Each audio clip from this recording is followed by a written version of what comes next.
Welcome to the No Quit Living podcast, where we aim to inspire and motivate people to never give up on themselves or their dreams.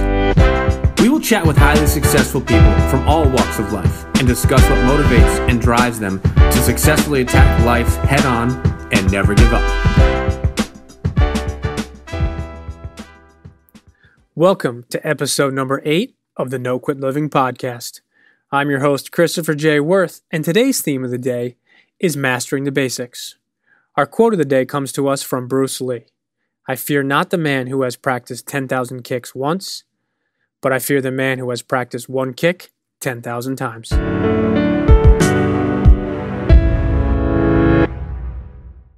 I'm so excited to bring you today's episode. Our guest today is a basketball junkie that has spent the past 15 years working with some of the highest performing athletes in the world. He has taken that experience and transitioned it into the corporate world, where he now teaches and speaks to organizations to help them utilize the same strategies in business that elite basketball teams and players use to perform at world-class levels. It is my pleasure to introduce Alan Stein. Alan, welcome to the No Quit Living podcast. Thank you so much for having me. Thank you for being here. As I know your schedule is very busy, let's jump right into it. So in today's day and age of negativity throughout the media, the goal of our podcast is to motivate and inspire people to never give up. I wanted to ask you if you had a personal story you could share with our audience about perseverance or a challenging time that tested you, but you kept on going and never quit. Absolutely. And actually, this is what I believe gave the spark to my entire professional career. I'm a D.C. native. I live in a suburb of Maryland, right outside of Washington, D.C., and this is where I grew up. And being an avid basketball enthusiast and player and coach, there were a couple of very renowned programs in the D.C. area 10, 15 years ago. And one of those programs was Montrose Christian School, which a lot of people know that's where Kevin Durant graduated from high school. When I graduated college, and I played basketball, it was Elon College at the time. It's now Elon University down in North Carolina. And I moved back to the Maryland area in late 1999. Excuse me. I knew that I wanted to be a part of a great high school basketball program. And Montrose Christian was the closest one in proximity. And they had a veteran coach named Stu Vetter that had produced tons of pros and McDonald's All-Americans. So I started reaching out to Coach Vetter to see if he wanted professional performance training as a part of his program. And he was really, really, really tough to get a hold of. Now, you got to think that back in 1999, certainly we had email, but email wasn't as prevalent as it is now. And he was really old school. I mean, he didn't even have a cell phone. He didn't use a computer.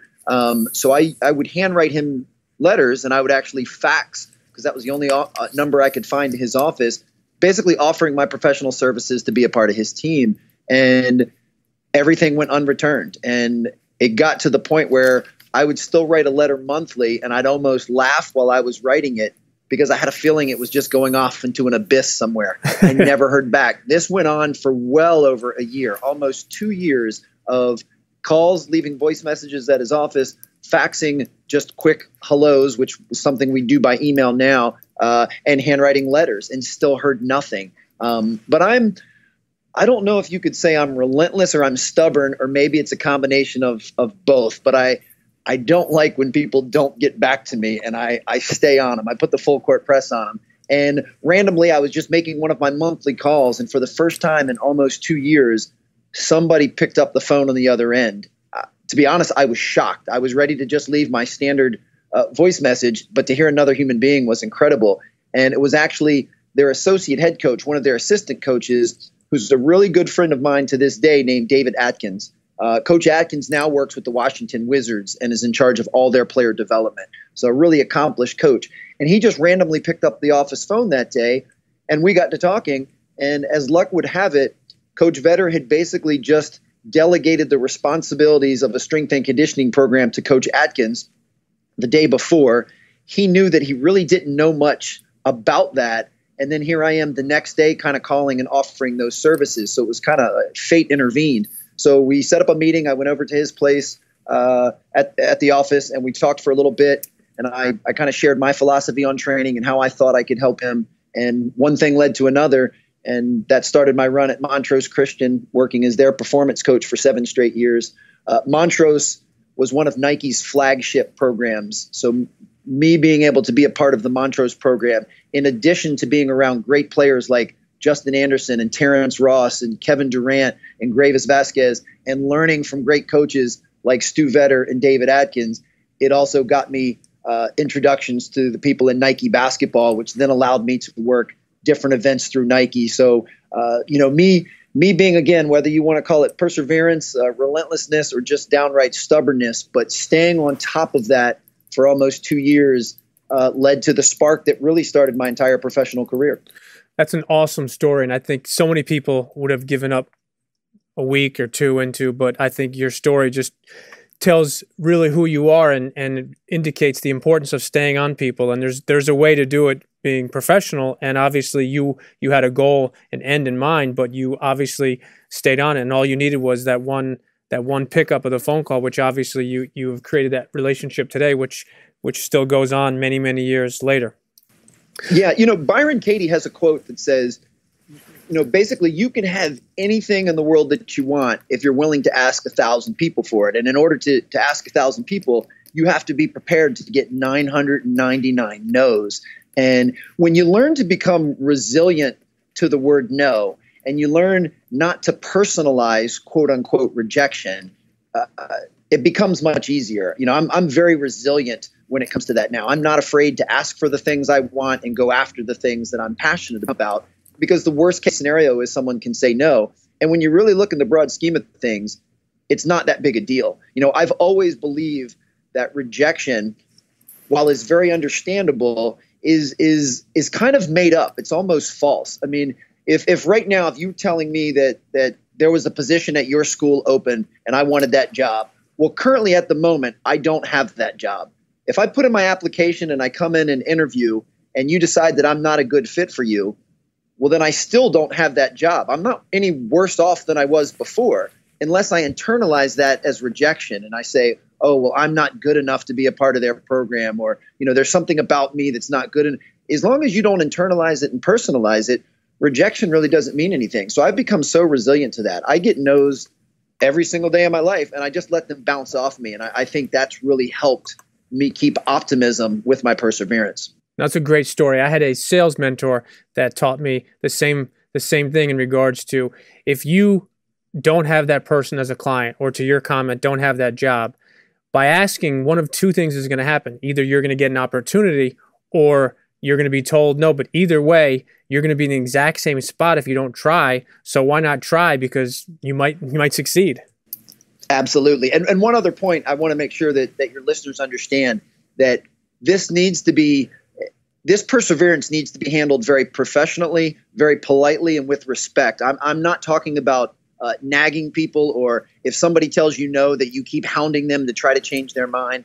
I mean, the Montrose scenario is almost comical, because I kind of looked at it as a game. I never got a no. All I got was no response. No response to voicemails, no response to handwritten letters, no response to faxes. So to me, it was just, well, I'm going to keep going until I get a no. Had Coach Vetter picked up the phone or written me a letter back and said, no, thank you, I would not have hounded him for 2 years. That's crossing the line of being professional. So I just want to make sure it's clear that when someone tells you no, you don't need to push the limits. You need to respect that they're saying no and then move on. And certainly they're aware of you now at this point. So if their stance ever changes, especially in today's age where we're all so connected, they'd be able to get back in touch with you.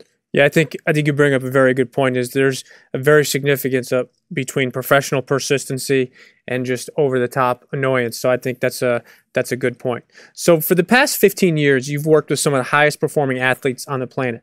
You've now taken that experience, skill, and knowledge and are helping companies and organizations succeed at huge levels. I was curious, what was the best advice you remember receiving as you have built an incredibly successful career?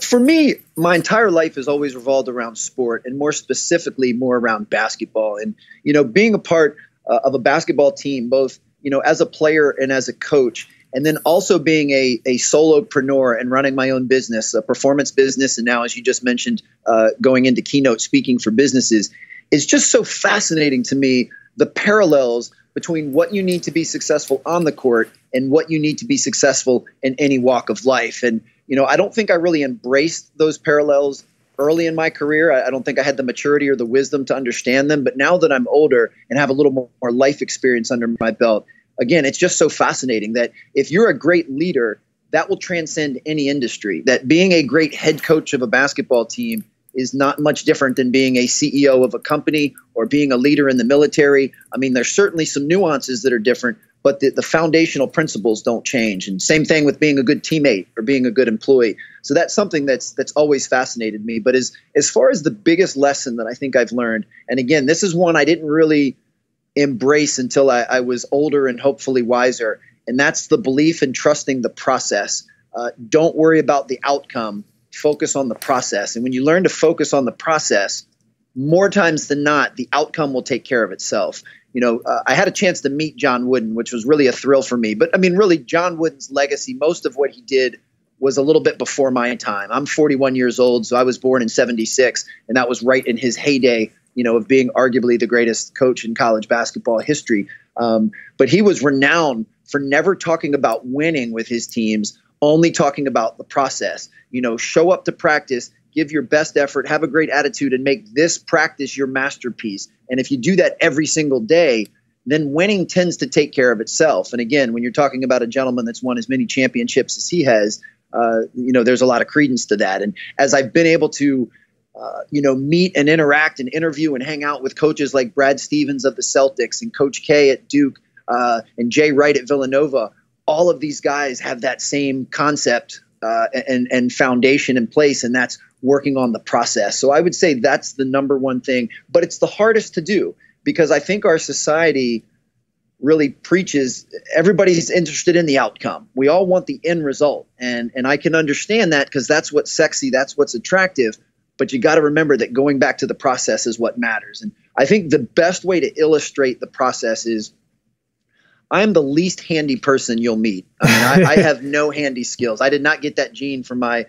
father. And, if something here in my apartment breaks, I either pay someone to fix it or I just assume that it's going to stay broken forever because I know that I'm not going to do it. Yet, despite my lack of confidence in myself, that I could build a sound, sturdy brick wall.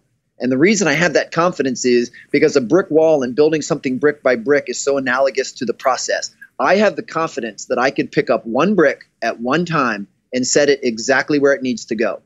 And then I could go back and pick up another brick and set it exactly where it needs to go with precision.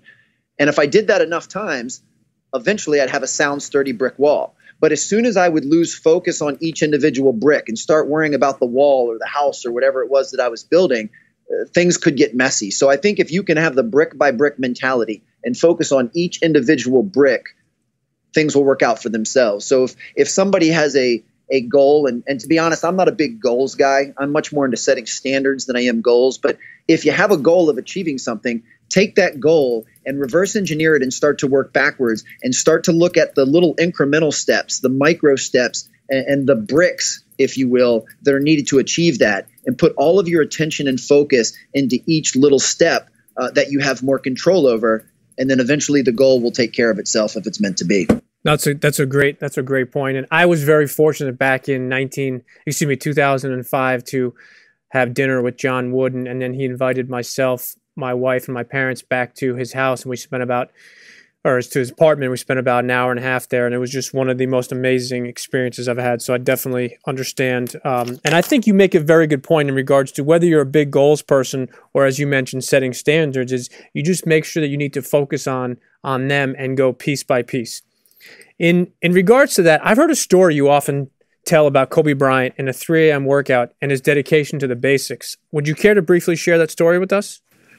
Yeah, in 2007, I'd be happy to. I was very fortunate, again, through my time at Montrose, I got introduced to the folks at Nike Basketball, and they decided to do something a little bit different than what was going on in youth basketball and started up these skills academies where they were going to bring in the top high school and college players from around the country for an intensive mini camp, if you will. And they wanted to get back to the basics of teaching the game the right way, working on fundamentals and working on skills. And Nike was smart enough to know that in order to attract the best players and to really give this thing some teeth, that they needed to have their best NBA players that they endorsed to be a part of this, that it would be a lot cooler, a lot hipper, and a lot fresher if it was the Kobe Bryant Skills Academy than just coaches teaching at those. So they got their best players, which at the time is your, Kobe Bryant, and LeBron James, and Steve Nash, and Vince Carter, to run these skills academies. And one of the things I remember vividly about Kobe, which I thought was really a testament to who he is, a lot of guys at camps like that, they just put their name on the shirt, they show up and give kind of a half-assed welcome, and then they disappear and let everybody else do the heavy lifting.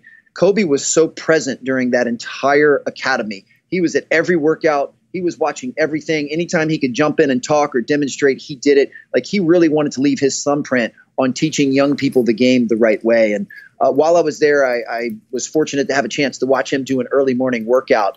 And, in 2007, for any of your listeners that aren't, diehard basketball fans, I mean, few would argue that Kobe Bryant was the best player in the NBA in 2007. I mean, Jordan had already retired twice at that point, and LeBron was still phenomenal, but he didn't quite reach the level that LeBron is now. So I think most would agree Kobe was the best player in the world in 2007. So for me to have a chance to watch him work out was really cool.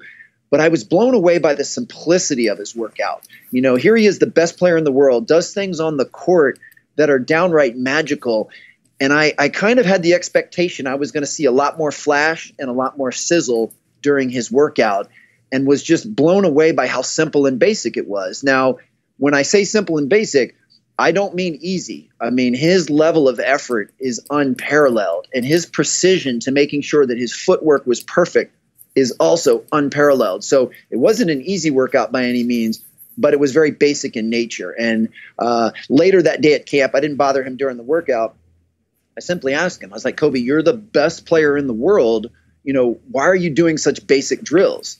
And he just kind of looked at me with a chuckle and said, well, why do you think I'm the best player in the world? Because I never get bored with the basics. And I still get the chills every time I tell that story, and can vividly remember him looking me in the eye and telling me that, because it's so true. We all get so caught up in the flash and the sizzle that we step over the basics. And that, again, goes back to the process.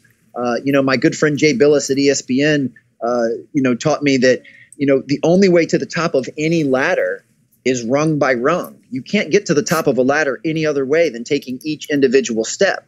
Now, you can make a misstep and fall all the way to the bottom in one step, but you can't get to the top without hitting every step. And to see the best player in the world embrace basic fundamental drills, I thought was really cool and really inspiring. And as I'm learning, the best people in every walk of life, the highest performers, have such a commitment to the basics. I mean, we're talking about John Wooden before, one of the top coaches of any sport of all time. And he would have such basic principles as teaching his players how to correctly put on their socks and shoes to make sure they wouldn't get blisters. And here the best player in the world is doing basic footwork, offensive moves, and pivoting drills to make sure that he mastered those. So, there's so much truth to that. And if we can all take a deep breath and step back and focus on the basics and build accordingly and follow the process, I think we'd all have a lot more success. Well, that's a great story. And I would have loved to have been a spectator during that workout, because I've heard nothing but huge raving stories about how Kobe was unbelievably fundamental with everything he did in regards to mastering everything from a single pivot to a free throw. So I appreciate you sharing that story.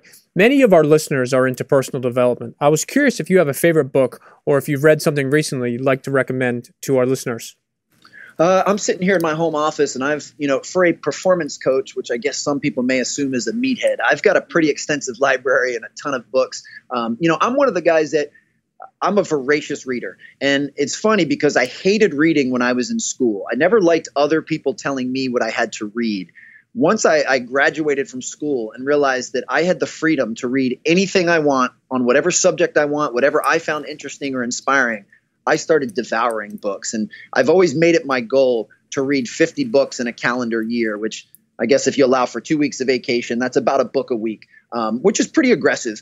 And I won't say that I've been able to do that all of the time, but I've easily read hundreds of books over the last decade. And almost all of the books that I read are kind of in that genre of personal development and self-growth. And there's so many. My number one that I absolutely I've read 15 times is Coach K's Leading with the Heart. It's an older book. And again, I think leadership and personal development and being a great teammate, these things are all kind of interwoven together. So even if you're not necessarily a part of a team or don't feel that you are, you'd still reap tremendous value from reading Leading with the Heart. Another one that a lot of your listeners probably haven't heard of is a book called Decisions by Jim Treliving, Treliving. Really powerful book. And again, I'm looking through my bookshelf right now. There's so many. And one thing I'll say, and it's been a really cool tool for me. There's an app called Blinkist, where it's basically the Cliff Notes versions of books, and you can either listen to them or you can read them on your phone or tablet in under 15 minutes. And the reason that I like that is it gives me a taste for a book before I invest in my time and money into actually buying it and reading it. So I'm not using it as a way to not read or educate myself in its entirety, but it's great that I'm like, oh, you know what? This author or this book or this subject sounds interesting. I'll listen to the quick 15-minute version of it. And then if I like it, then I'll go get the real thing. That's awesome. So it's called Blinkist? Blinkist, yeah. Blinkist. I will definitely have to check that out. I have to share with you that I too am a ridiculously voracious reader. Last year alone, I read 99 books, and wow. I'm just like you. It's funny. My father always taught me growing up to read, 15 minutes extra a day will help SATs, PSATs. And just like you, I was always no. And it wasn't until about 8 or 9 years ago when I really became interested in, and I have 2 huge bookshelves in my office here that are filled with, I would say, to your comment of personal development books from business, sports, all different walks of life. So I will definitely have to check out that book, Decisions. I had not heard of that. Yeah, it's really good. And, for me, I've always lived by the mantra, because so many people have helped me in my life and my career, that a candle loses nothing by lighting another candle. We tend to live in a world that's very cutthroat, and it's zero sum, and it's you versus me instead of you and me. And I've never really believed in that philosophy. I'm very secure and confident in who I am as a man, as a father, as a business owner, as a performance coach, as a keynote speaker. And other people succeeding and other people growing doesn't ever diminish anything that I do. And I think that's important. And the reason that I say that is, as I'm looking at my bookshelf, it's decent, but I've given away 80% of all the books that I've ever read. More times than not, after I've read a book and I've taken notes and I've logged those notes in my computer, I usually don't reread it again. So other than just sitting on my shelf as decoration, I always try to give it to somebody that I think it would add value to their life, almost like a book exchange. So it's funny because every once in a while, I'll think of a book and I want to reopen it. I'm like, oh man, I gave that to somebody 3 years ago. I don't have it anymore. Shoot. But I think for anyone listening that is as into books as you and I are, don't just keep them as trophies. Once you've gotten out of them what you need, pass it on to someone else that you think would benefit. And, for me, I go kind of in different genres. While most of what I do choose to read and listen to are in the self-help and the self-development. Like when I recently made the decision to transition into corporate speaking, I devoured 5 or 6 books on the specific title of being a better public speaker, of being able to break into that industry. So lots of times I'll go on a little bit of a tangent and focus heavily, have very strong intention and purpose on a specific subject till I feel much better about it, and then I'll kind of move on to something else.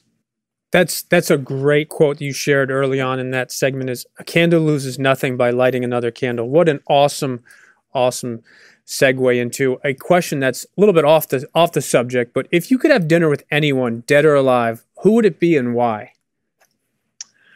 Oh, wow. I'm fascinated by so many people. And I will say, and when I say that, and this will go off on a little bit of a tangent, whether I'm a performance coach or a corporate keynote speaker, speaking has always been one of the skill sets I've needed to thrive at what I do.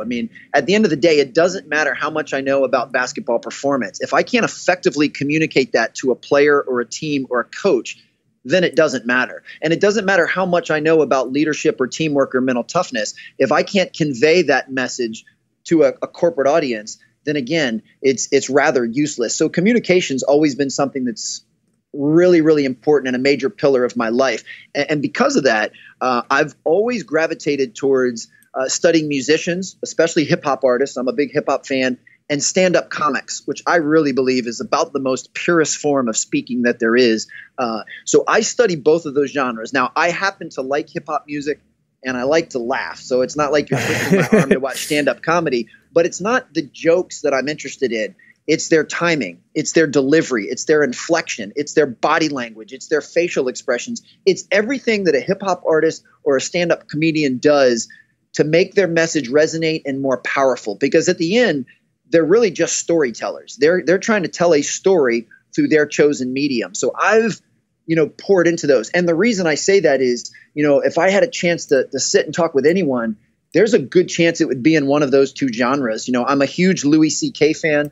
I think he's one of the most brilliant comics to ever pick up a microphone. I know a lot of his content is inappropriate, but I'm an Eminem fan just from a language standpoint. The fact that he's able to use such a tremendous vocabulary and weave and bend words in a way that creates such imagery. I mean, those are two people that I just think would be really interesting to sit down and talk with. One, about their journey. Because again, both of those guys are perfect examples of guys that, if you thought I was persistent trying to knock on Montrose Christian's door and be a strength coach, I mean, those guys, they spent decades honing their craft before they really hit it big and everybody knew who they were. So I think learning from guys like that from a life standpoint, as well as what goes into their craft, we're talking about Kobe Bryant and everything he does during unseen hours to be great.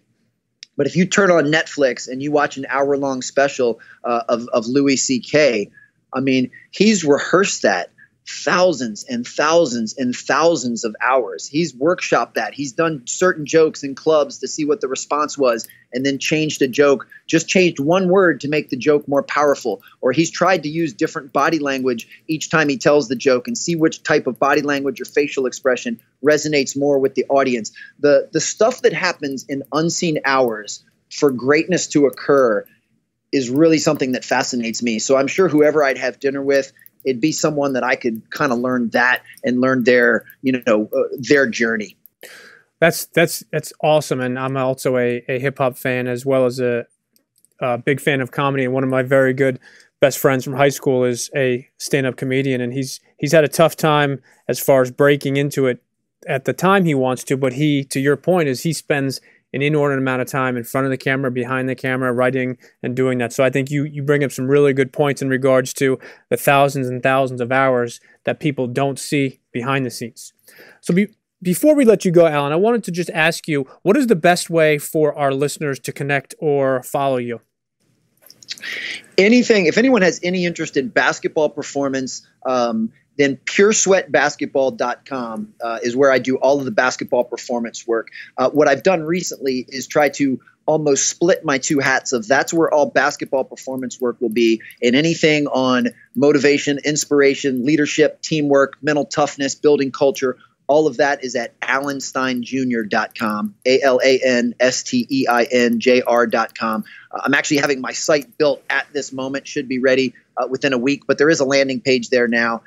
All social handles for anything basketball related is simply at Pure Sweat, and anything Alan Stein related is at Alan Stein Jr. I guess the real Alan Stein beat me to it and stole that name, so I had to add the junior, which is accurate. I am a junior, but yeah, and I'm excited for this transition. I'm really thankful for all of the lessons that the game of basketball has taught me. All of the people and mentors and coaches and players that have helped me. And I'm excited for this transition to take that into the corporate space. So certainly if any of your listeners are in the corporate space and need a high energy keynote speaker or someone that can do a workshop or a breakout session to teach the tenets of effective leadership and authentic team cohesion, please hit me up. I'd be honored to work with them. That is awesome. And again, puresweatbasketball.com and alansteinjr.com for those that would like to connect with you. Well, listen, I can't thank you enough for both your time as well as your insight, and I look forward to hopefully speaking with you again soon.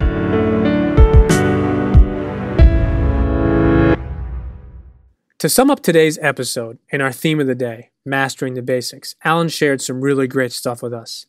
From his story about Kobe Bryant and his parting words on both Louis C.K. and Eminem, Alan stressed the importance of what happens behind the scenes. He made a comment about how the best individuals in any field have mastered the basics. He also touched upon trusting the process and not always focusing on the outcome. He referenced how Kobe Bryant spent an inordinate amount of time mastering the fundamentals day in and day out, which helped him to become one of the NBA's all-time greatest players, as well as a 5-time NBA champion. Allen also spoke about the thousands upon thousands of hours that both Louis C.K. and Eminem have put in when no one else was watching. Most people see the limelight and the success, but they don't get to witness all the hard work that goes into not only practicing your craft, but eventually mastering your craft. What is your craft? What is it that you do on a daily basis to perfect that craft when no one else is watching? No matter what your craft is, no matter what your field, industry, or profession might be, go out and master the basics. Go after your greatness. And lastly, to our listeners, thank you. We truly appreciate your time, and we hope our episodes inspire you to keep on attacking life and never giving up.